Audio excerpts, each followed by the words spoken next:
The Pokemon trading card game, one of the biggest reasons why Pokemon is as popular as it is. Most people like to collect the cards, others prefer to sell. But what a lot of people do that isn't talked about as much as the collecting side nowadays is the competitive side. The reason it's called the trading card game. Growing up, playing the card game with my friends, we had no idea how to actually play. We didn't know how energy cards worked, how Pokepower/abilities worked, or about weaknesses and resistances. Even after collecting Pokemon cards and being a fan of Pokemon for years, I didn't understand how the TCG worked until the release of the mobile game Pokemon TCG Pocket. Now, I know that Pocket is a more simplified version of the real TCG, and that Pokemon TCG Live is exactly how the game works in real play, but Pocket has helped me understand everything I didn't understand about the TCG. Now, I do love Pokemon TCG. I play Pocket often, and I have a lot of fun while playing it. But something that always bothered me about Pokemon cards was how types work, especially compared to the actual games. Out of the 18 types in Pokemon, there are only 10 types to have cards currently. There's Grass, Fire, Water, Electric, Fighting, Psychic, Dark, Steel, Dragon, and Normal. 8 types are unused and put into other card types. Some of these type groupings actually make sense, like Ice type Pokemon grouping into Water type cards, and Rock and Ground type being grouped together. But there are so many things that make no sense in the Pokemon TCG. So let's start with talking about Pokemon's type chart. Here is a picture of every type weakness. Every type has more than one weakness, excluding Normal and Electric. So one might think that these weaknesses transfer into the TCG. No. Well, not necessarily. In the TCG, every Pokemon card has one weakness, but depending on if the Pokemon's type is grouped into another type, the weakness would be different. For example, Rock and Ground type being Fighting type cards that are weak to Grass, and Flying type Pokemon being Normal type cards that are weak to Electric. But at least with those types it makes sense, because with Ice types being grouped into Water type cards, it messes up the type chart in comparison to the games quite a bit.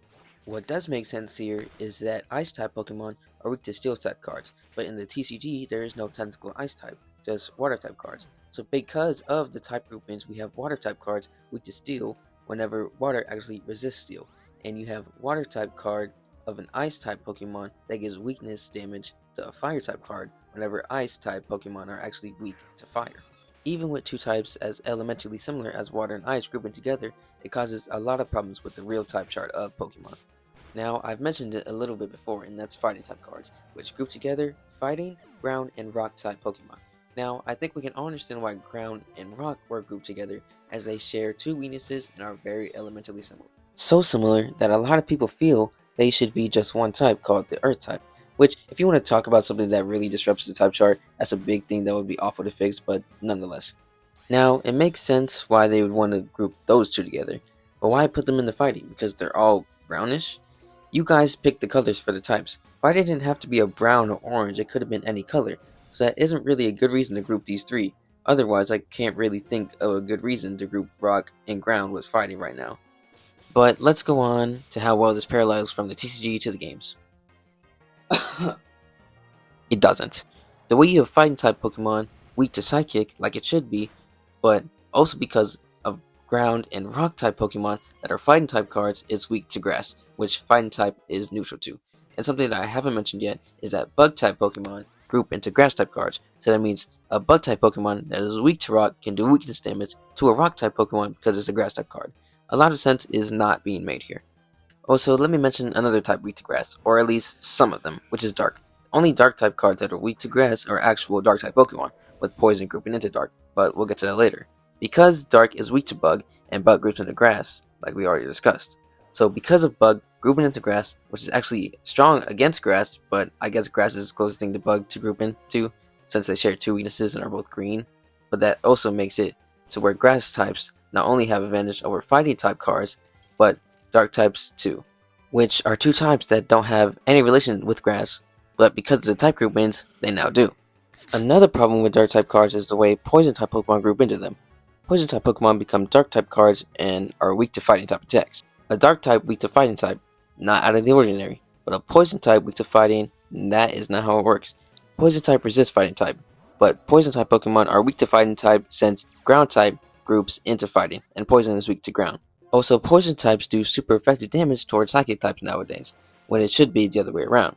This is a whole bunch of things not making sense and making sense at the same time. I don't even know what to say. Alright, I think I got my point across about how messed up the type chart becomes in the TCG, and I believe I covered all the changes. But now I would like to talk about certain cards that I just have personal gripes with. Starting off with Sneasel and Weavile EX from Space Time SmackDown on Pokemon Pocket.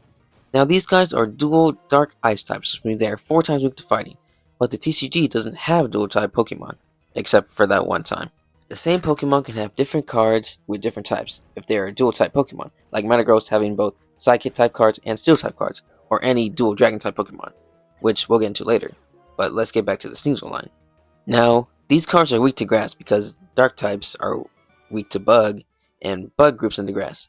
But their other type, other than dark, is ice, which is super effective against grass. So here we have an ice type Pokemon weak to grass, and isn't weak to the 4 times weakness that they have, which is fighting. Doesn't make any sense. Also, I just want to quickly mention Tyranitar because it's usually weak to grass, whether it's a fighting or a dark type card, which is okay since it's a rock type, but it's also 4 times weak to fighting. So you think they would have the dark type cards weak to fighting, but no. Also, in the making of this video, I came across this while looking at cards, and this is so stupid. There's a rock dark type, a fighting psychic type, and a ground dragon type, all grouped into the same type. Like, this is stupid, but whatever, moving on. The next evil line I want to mention is the Zubat line cards from Triumphant Light and Pokemon Pocket. These guys are poison flying types, and we already discussed how poison types work nowadays in the TCG, so let me explain how it makes even less sense. These guys have a weakness to fighting because poison is weak to ground, but they're also flying types, which have an immunity to ground.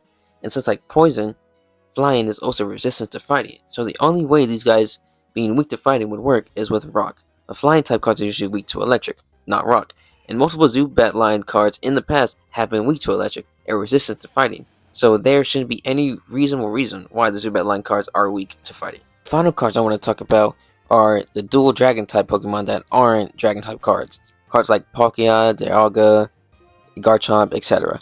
All the cards I mentioned have weaknesses to types that are resisted by dragon, so the weakness that the cards have are actually just neutral to the actual Pokemon. Palkia being weak to electric, Dialga being weak to fire, and Garchomp being weak to grass. None of these are actual weaknesses to those Pokemon, just weaknesses to their primary type. The TCG is not forgiving to dual type Pokemon in the slightest. I just realized that I didn't mention fairy types this whole time. If you were wondering, we get psychic types weak to steel because they group into psychic. Even though, like, when the fairy type first came out, they had their own cards at one point, you know. I mean, like 2 gens, I think. But I guess they decided that fairy type cards were just too OP or something like that, you know. What's up, Jason of Media? I'm God here to talk about the actual meta and stuff about the TCG live or in-person TCG situation.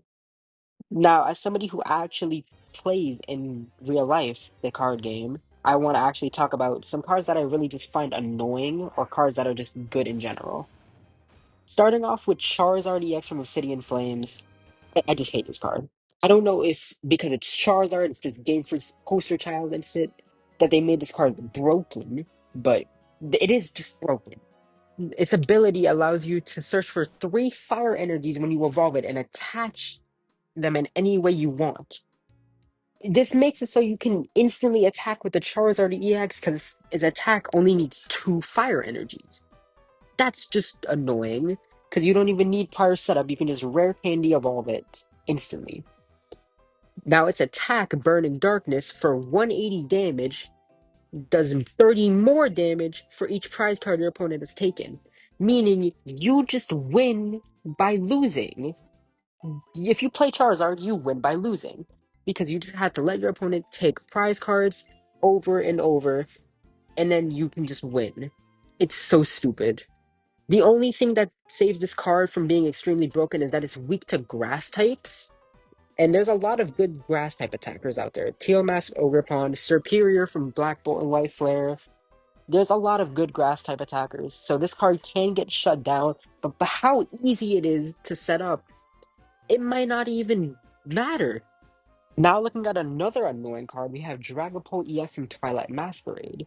This card has an annoying pre-evolution, and the full stage is just stupid. Looking at Drakloak, the pre-evolution, it has an ability Recon Directive. You can take the top 2 cards of your deck, put one in your hand and the other on the bottom of your deck. This just really is stupid. There's no risk in putting the other card on the bottom of your deck because you can just search for any card with other items or anything. Pokemon, items, energy, anything. So there's no risk at all. And looking at the actual Dragapult, for 2 energy, fire, and psychic, you do 200 and split 6 damage counters on the bench in any way.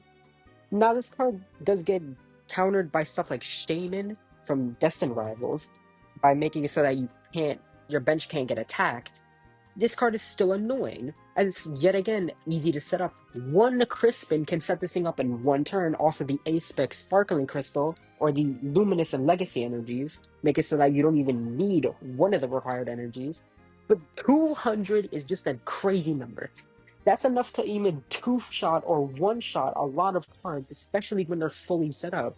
So once this card is just set up, it's so oppressive and just exists there and just destroys your entire team if you don't have a proper counter. The only counter I'd say is Lily's Clefairy because it makes Dragon weak to Psychic, so Psychic type decks with Lily's Clefairy completely destroy this thing. That's if they don't have another one or third set up in the back. Now looking at a somewhat newer card, we have Ethan Typhlosion from Destined Rivals. This card, like Dragapult, has a stupid pre-evolution and stupid final evolution. Looking at Ethan's Prolava, its ability Bonded by the Journey allows you to search for an Ethan's Adventure and play it in your hand. Looking at what Ethan's Adventure does, it allows you to search for 3 in any combination of Ethan's Pokemon and basic Fire Energy. This card is just great for any Ethan's deck, especially this one, which I'll talk about in a second, but it allows you to search for the energies and evolutions or just other Pokemon like the Quilavas, the Cyndaquils, the Ho-Oh, Typhlosion, Magcargo, anything that's good in Ethan's deck just for free practically. But looking at the Ethan's Typhlosion, for 1 fire energy, its attack Buddy Blasts does 40 damage plus 60 for every Ethan's Adventure in your discard pile. That's 280 damage if you have all 4 Ethan's Adventures in your discard pile. You might say, oh, well, some Pokemon can tank that and one-shot the Typhlosion because it has only 170 HP, but here are some cards that can prevent that fact. The A-Spec Hero's Cape makes Pokemon that it's attached to have 100 more HP, so you have 270. The health of some basic EX Pokemon or some Evolution EX Pokemon. So it's on par with that. But Maximum Belt is a card that makes it so that you do 50 more damage to active EX Pokemon. That would be 330 damage if you're using Maximum Belt on an EX Pokemon. Enough to one-shot Charizard and Dragapult. But if you want to go even further, the card Kieran allows you to do 30 more damage to active EX Pokemon. That's 360 damage. I don't think a single card in the TCG can survive that without tools. This card can do massive damage for free. It's so easy to set up. It's so stupid. Even though I do admittedly love playing Ethan Typhlosion, I still think this card is stupidly broken. Now for our final card, one that I enjoy playing, but I still find annoying, Hop Zacian EX from Journey Together. Looking at its first attack, which is basically your main attack, Insta Strike for 1 colorless, it does 30 to the active and 30 to one of the bench. That might not sound as good, but it gets a lot worse. Firstly, Hop's Choice Band allows attacks by your Hops Pokemon to do 30 more damage and cost 1 less colorless energy. So basically, you do 60 to your active and can attack for free. That's great, but look at Hop's Snorlax. Its ability makes it so your Hops Pokemon do 30 more damage. That's great, but look at the Post-Rick Stadium. It allows Hops Pokemon to do 30 more damage. That's 120 damage for literally free, by the way. Bob Zacian isn't even hard to get out as it's a basic, so you can use Nest Ball or you can just use Hop's Bag to get 2 basic and put them in your hand, and as long as they're Hops Pokemon, so that's easy to get. Its next attack, Brave Slash, isn't really much.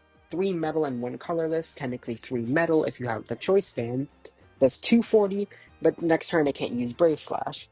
You can just combo this with other Pokemon like Latias, which makes it so that your basics have no retreat, and switch between Zacians if you have them set up to just constantly do 240, or close to actually 300. if you have the Choice Band, the Snorlax, and Postwick, that's actually more than 300 meta. Think about it.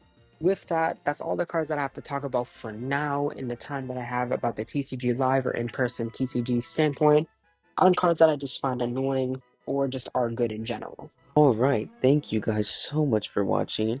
My name's Aiden. I go by Chasing Reverie and Shaud Dance on YouTube and all the other socials. Go check those out. Shaud Dance is my music. Well, Chasing Reverie is more just my personal gaming stuff that I'm doing. Please check out both of those if you would like to. And thank you guys so much for watching. Go check out everything that has to do with Chasing Reverie Media. We have Linktree. You can check out basically everything from there. You know, a lot of people are in production of this channel and company, you could say. Thank you guys. Peace out.